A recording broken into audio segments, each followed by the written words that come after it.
What will you do if your work is not appreciated? If your hard work is not properly respected? Hard work போட்டு நீங்கள் எதிர்பார்க்குற result கிடைக்காம தொடர்ந்து நீங்கள் efforts எடுத்ததையும் மீறி நீங்கள் ஃபெயில் ஆகிட்டே இருந்தீங்கன்னா நீங்கள் எதிர்பார்த்த உங்களுடைய ரிசல்ட் கிடைக்காம உங்களுடைய கான்ஃபிடன்ஸ் டவுன் ஆகிற மாதிரி இருந்துச்சுன்னா ஆனால் வேறு வழி இல்லை. அந்த கான்ஃபிடன்ஸ் டவுன் ஆனாலும் நீங்கள் அடுத்த நாள் அதே வேலையை செஞ்சாகணும் அப்படிங்கிற மாதிரி ஒரு கட்டத்தில் இருந்தால் how will you manage and what can we do for that? எப்படி தொடர்ந்து நம்ம எதிர்பார்க்குற ரிசல்ட் கிடைக்காமையே அந்த வழியை பொறுத்துக்கிட்டே திரும்ப திரும்ப ஒரு வேலையை நம்மளால் செய்ய முடியும்? That's a very bad news and it is hard way of living. So this video is going to give some solutions for that. ஒருவேளை உங்களால் நான் என்ன சொல்கிறேங்கிறத ரிலேட் பண்ண முடிஞ்சதுன்னா you will definitely find it easy. Now here's the first solution. Are you working for material benefits or internal satisfaction or to contribute somebody? இந்த 3 questions-ல எது உங்களை குறிக்குது? நீங்கள் செய்கிற அந்த வேலையில் திரும்ப திரும்ப எவ்வளோ ஹார்ட் ஒர்க் போட்டாலும் நம்ம ஃபெயில் ஆகிட்டே இருக்குமே அப்படிங்கிற அந்த வழி இருக்கு இல்லையா? அப்போது நீங்கள் அந்த பண்ணிகிட்ருக்கிற அந்த வேலை இருக்குது பாருங்கள், அது எதுவாக இருந்ததுனாலும் சரி, இந்த 3 கேட்டகரியில் எதில் வந்துக்கிட்டு அது மேட்ச் ஆகுது? பணம் சம்பாதிக்கணும் அப்படிங்கிறதுக்காக தான் அந்த வேலையை செய்கிறேன், இல்லை என்னுடைய ஜாப் சாட்டிஸ்ஃபேக்ஷன் அவர் என்னுடைய இன்டர்னல் சாட்டிஸ்ஃபேக்ஷனுக்காக இந்த வேலையை செய்கிறேன், எனக்கு இதில் என்ன கிடைக்குது அப்படிங்கிறதெல்லாம் முக்கியம் இல்லை, பட் நான் என்னுடைய சந்தோஷத்துக்காக என்கிட்ட இந்த ஸ்கில் இருக்குது, என்கிட்ட இந்த விதமான ஒரு ஸ்ட்ரென்த் இருக்குது, இதை ரெஃப்ளெக்ட் பண்ணுற மாதிரி நான் என்னால் முடிஞ்சதை செஞ்சுக்கிட்டு இருக்கேன், அது எனக்கு போதும். Whether people accept it or not, they receive it properly or not, I don't care அப்படிங்கிற மாதிரி கேட்டகரி இல்லையா? இல்லை ஐம் கான்ட்ரிபியூட்டிங், யாரோ ஒரு வர்க்கத்துக்கு நான் வந்துக்கிட்டு இந்த வேலையை செய்யணும் அப்படின்னு ஆசைப்பட்றேன், என்னால் அவங்களுக்கு வந்துக்கிட்டு ஒரு விதமான ஒரு சர்வீஸ் கிடைக்குது அப்படிங்கிற அந்த கான்ட்ரிபியூட்டிங் ஃபேக்டர் அப்படிங்கிறது மட்டும் எனக்கு போதும் அப்படின்ற மாதிரி யோசிக்கிறீங்களா? இதில் நீங்கள் கவலைப்பட வேண்டியது என்னடா திரும்ப திரும்ப தோத்துட்டே இருக்குமே, யாருமே அதை கண்டுக்கவே மாட்டேங்கிறாங்களே, என்னடா நம்ம நினைக்கிறது எதுவுமே நடக்க மாட்டேங்குது, நான் இப்படி எதிர்பார்த்து பண்ணேன் ஆனால் அதுக்கு வரவேற்பு எவ்வளோ கம்மியாக இருக்கே அப்படிங்கிற மாதிரி அந்த ஃபீலிங் இந்த ஃபர்ஸ்ட் கேட்டகரியில் ஒருவேளை நீங்கள் இருந்தீங்க அப்படின்னா கொஞ்சம் ஜாஸ்தியாக தான் இருக்கும். Because you are working for materialistic benefits.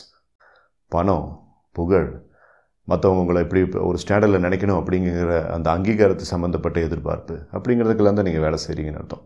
அப்போ ஏமாற்றம் இருக்க தான் செய்யும். Because your expectation is not in the good form. But 2வது 3வது கேட்டகரியில் நம்ம பார்த்தோம் பார்த்தீங்களா, அப்படி இருந்துச்சு அப்படின்னா கீப் ஒர்க்கிங். பிகாஸ் உங்களுக்கு எந்த எதிர்பார்ப்பும் இல்லை. You are working for your own self and you feel good. கன்சிஸ்டண்ட்டாக ஒரு வேலையை செய்யணும்னு ஆசைப்பட்றீங்க, அந்த வேலையில் இந்த கான்ட்ரிபியூஷன் இருக்கணும்னு ஆசைப்பட்றீங்க, அது இந்த விதமான செக்மெண்ட் ஆஃப் பீப்புளுக்கு போய் சேரணும் அப்படிங்கிறதுக்காக ஒரு சர்வீஸ் மோட்டிவில் நீங்கள் வேலை செய்கிறீங்க அப்படின்னா அது அவங்களுக்கு போய் சேர்ந்தாலும் சரி சேரலைனாலும் சரி நான் என்னுடைய வேலையை டெஃபினட்டாக செய்வேன். லைக் என் இந்தியன் ஆர்மி சோல்ஜர், ஏர்ஃபோர்ஸில் இந்தியன் ஆர்மி பீப்புள் இருக்காங்க, காலாட்படையில் இருக்காங்க அண்ட் நேவியில் இருக்காங்க. ஸோ இவங்க எல்லாருமே நீங்கள் தேங்க் பண்ணாலும் சரி பண்ணலைனாலும் சரி, நீங்கள் அவங்கள பற்றி யோசித்தாலும் சரி யோசிக்கலைனாலும் சரி, அவங்க வேலையை செஞ்சுட்டு தான் இருப்பாங்க. Their job is to protect the nation and they will be doing that and they will continue to do that no matter what happens, no matter who thinks about them, they will continue to do that. So அந்த ஆட்டிடியூடில் so இந்த ஒரு மனநிலைமையில் யோசிச்சிங்கன்னா உங்களுக்கு பாதி gloomy feeling கம்மியாயிரும். Good to work instead of getting rusty. சும்மா இருக்கிறதுக்கு அங்கீகாரமே யாரும் கொடுக்காத ஒரு வேலையை செய்கிறதாவது பரவாயில்ல, அதுக்கு அங்கீகாரம் கிடைக்கிது, அதை நல்ல விதமாக நீங்கள் செஞ்ச எந்த ஒரு ஒரு கண்ணோட்டத்தில் நீங்கள் அதை செஞ்சீங்களோ அந்த வேலையை அவங்க புரிஞ்சுக்கலனாலும் பரவாயில்ல, அதுக்கு வந்துட்டு அவங்க ரெஸ்பான்ஸ் கொடுக்கலனாலும் பரவாயில்ல, நீங்கள் அப்படியே வந்து ஐடியில் இருந்து துருப்பிடிச்சு போயிடக்கூடாது.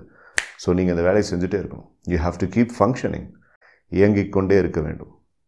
அந்த ஒரு கனெக்டேஷனில் யோசிச்சிங்க அப்படின்னா உங்களுக்கு யாரும் ப்ராப்பர் ரெஸ்பான்ஸ் கொடுக்கல அப்படின்னாலும் just for the purpose of merely being functional you will continue to work. Just keep functioning, just keep working. Because நீங்கள் ஐடியலாக இருக்கிறது எதுவுமே செய்யாமல் அட போட இதுக்கு மேலே எதுக்கு இதெல்லாம் செஞ்சுக்கிட்டு யாருக்காக நான் இதெல்லாம் செய்கிறேன் அப்படின்ட்டு ஐடியலாக ஒரு பக்கம் இருக்கிறதுங்கிறது ஒரு சாய்ஸ்.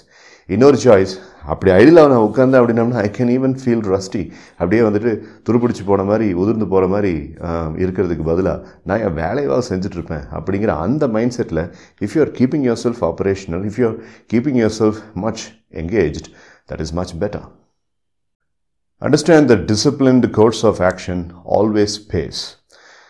அந்த டைமில் உங்களுடைய வேலைக்கு ப்ராப்பரான ரெஸ்பான்ஸும் ப்ராப்பரான ஒரு ரெஸ்பெக்டும் கிடைக்காம இருக்கலாம். But when you are disciplined, தெய்வத்தால் ஆகாது நின்னும் முயற்சி தன் மெய் வருத்த கூலி தரும்ட்டு திருக்குறளை சொன்ன மாதிரி நீங்கள் வந்துக்கிட்டு உங்களோட எஃபர்ட்ஸை போட்டுகிட்டே இருக்கும்போது அந்த கண்டினியூவஸ் கோர்ஸ் ஆஃப் ஆக்ஷன் அதுக்கு தேவையான அந்த பேபேக் அப்படிங்கிறத டெஃபினட்டாக கொடுக்கும்.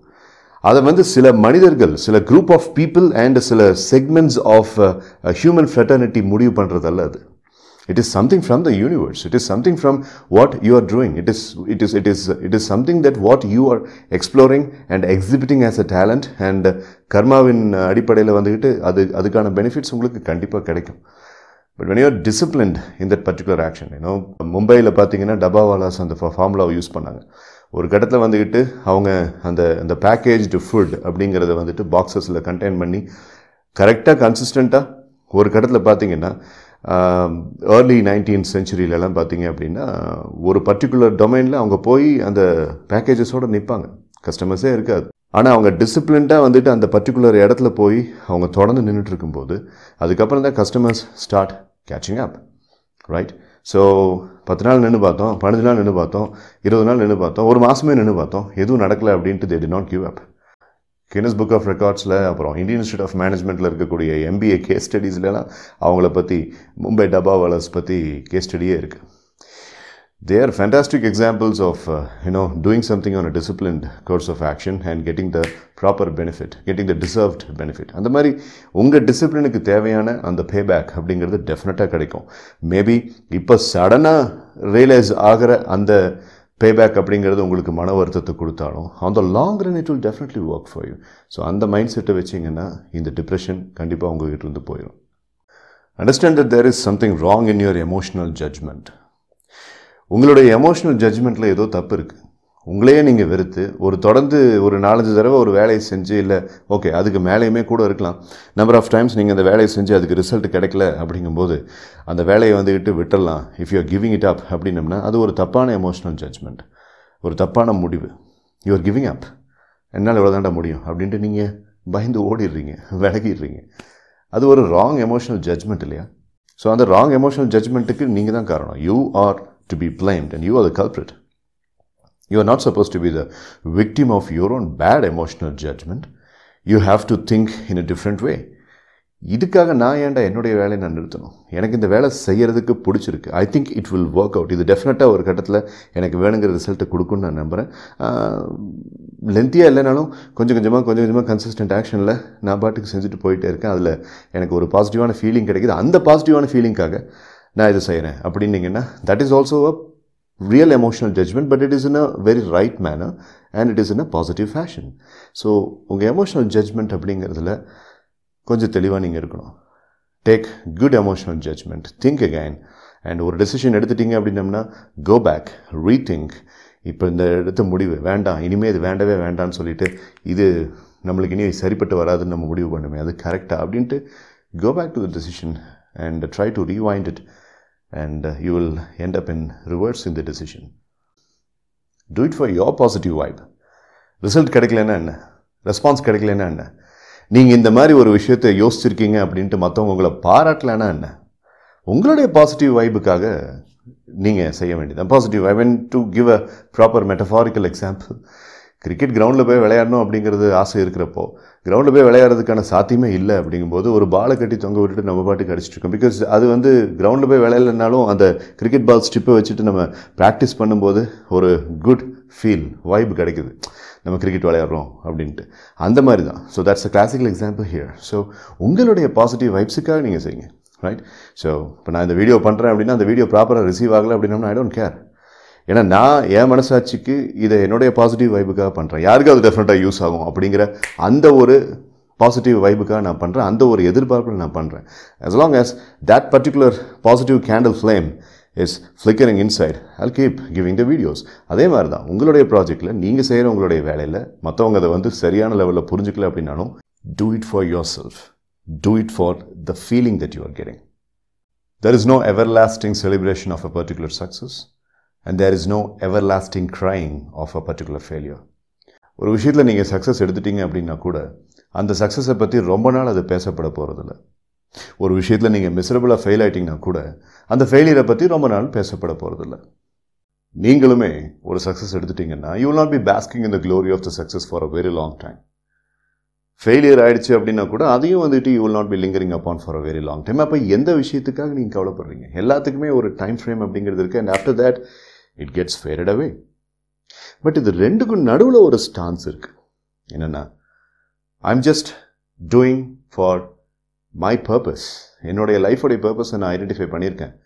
இந்த மாதிரி ஒரு விஷயத்தை நான் செஞ்சுட்டே இருக்கும்போது அதுக்கு அங்கீகாரம் இல்லை அப்படின்றது ஓகே, வருத்தமான விஷயந்தான். அதுக்கு தேவையான அப்ரிசியேஷன், ரெஸ்பெக்ட் அப்படிங்கிறது கிடைக்கலங்கிறது வருத்தமான விஷயந்தான். பட் நான் என்னுடைய சாட்டிஸ்ஃபேக்ஷனுக்கும் என்னுடைய ஒரு விதமான இன்டர்னல் கிராட்டிஃபைடு ஃபீலிங் அப்படிங்கிறதுக்காக நான் செஞ்சுட்டே தான் இருக்க போகிறேன் அப்படிங்கிற மாதிரி. that feeling will not fade away. No. Success fade ஆகிற மாதிரி, ஃபெயிலியர் ஃபீலிங் ஃபேட் ஆகிற மாதிரி இந்த ஃபீலிங் ஃபேட் ஆகாது. this will remain for a long time. Meditate பண்ணி பழகுங்க. இந்த மாதிரி gloomy feeling அப்படிங்கிறது வரும்போது just drop all the things that you are holding in hand and just drop all the things that you are holding in mind and go to a calm place, sit there, focus on your breathing for about 5 minutes. அதுக்கப்புறம் ஒரு 10லிருந்து 15 தடவை deep breathing பண்ண பிறகு ஒரு calm relaxed ஸ்டேட்டுக்கு நீங்கள் வருவீங்க. Stay in that relaxed state for a couple of minutes. அதில் ஹோப்ஃபுல் ஃபீலிங், பிளிஸ்ஃபுல் ஃபீலிங் அப்படிங்கிறது எதாவது இருந்துச்சு அப்படின்னா அந்த ஃபீலிங் அங்கே ஃபீல் பண்ணுங்கள். that is called as meditation, right? ஏன் அதை நீங்கள் பண்ணுறதில்ல? பிகாஸ் உங்களுக்கு டிஸ்ட்ராக்ஷன்ஸ் ஜாஸ்தி. உட்காந்து மெடிடேஷன் பண்ணிட்டு இருக்கிற டைமில் அந்த 10 நிமிஷம் 15 நிமிஷத்தில் நீங்கள் ஃபோனில் வந்துட்டு ஒரு 250-300 ரீல்ஸ் நீங்கள் பார்க்குறீங்க. that's a distraction. அதுக்கு பதிலாக dissociate yourself from the technology, go sit in a place and meditate. 30 நாள் மெடிடேஷன் பண்ண பிறகு 31வது நாள் உங்களுக்கு கிடைக்கிற ஃபீலிங்கை உங்களாலே டிஸ்கிரைப் பண்ண முடியாது. just try that. So use all these tricks when you're feeling gloomy and when you're feeling frustrated about your continuous failure and continuous less appreciation. Okay? Life is very easy. Don't make it tough. This is Manikandan Sundaresan, resting the case. Until I meet you with the next video, never stoop down to any form of negativity. And always expect only great things in life and live strong. Jai Hind.